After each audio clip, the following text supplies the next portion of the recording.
Yo, what up boys? So, today I will show you a clip of Skorpid who managed to kill one of the most avoidant bots that I've ever had to deal with.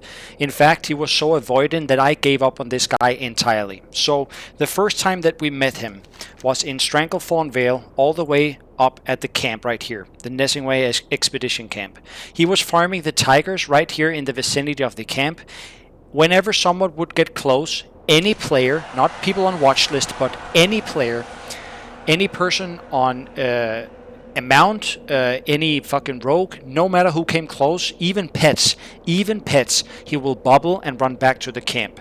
Now, we were unable to kill him back here. Then he went up to Arathi and leveled up till he was level 40, and this was the same case. Whenever we got close, he would bubble and run back to Refuge Point. And Skorpid, he made several attempts by kiting one of the elite ogres, and yet he was unable to kill him. So, whenever his avoidance script would trigger, he would run back to a safe spot, back to a vendor, he will lock out for 10 minutes, get a new layer, and then return to his farming position. Skorpid gave up on him once again, and then he went to Badlands. Now, in Badlands, he would be farming the elementals up here. Once again, whenever anyone would get close, or any pet would get close, he will bubble, he will get out of combat, mount up, and run to the vendor right here in the middle. And that's when we came up with the idea of waiting for the ogres. There's an ogre patrol that walks around Badlands like this, who would end up right here.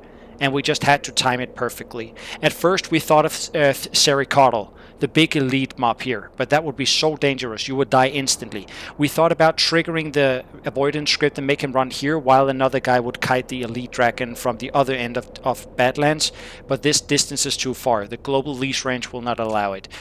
So the ogres was the perfect solution. All we had to do was trigger his avoidance script up here and wait for the ogres to walk right into him and hope for the best timing. So, enjoy the clip.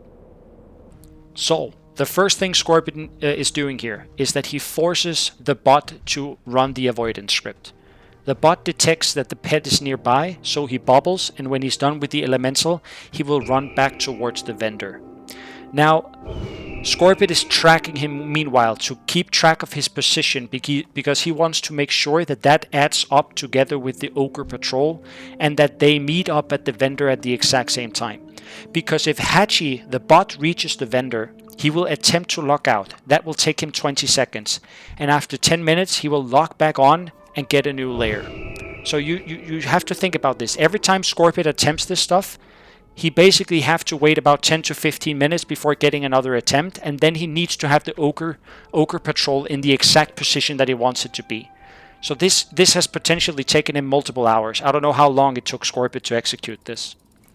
But now the bot reaches the vendor, he sells his stuff to the vendor, and you can assume that about now the bot has started to lock out for his 10-minute idle. So maybe there's 15 seconds left. 10 seconds left. And boom. The ogre patrol aggros onto the bot. And now it doesn't matter anymore how far he is into locking out.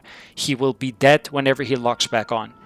And Skorpid managed to take out one of the most avoidant bots that I've ever had to deal with. And it's super cool that you managed to execute this, bro. Very good job.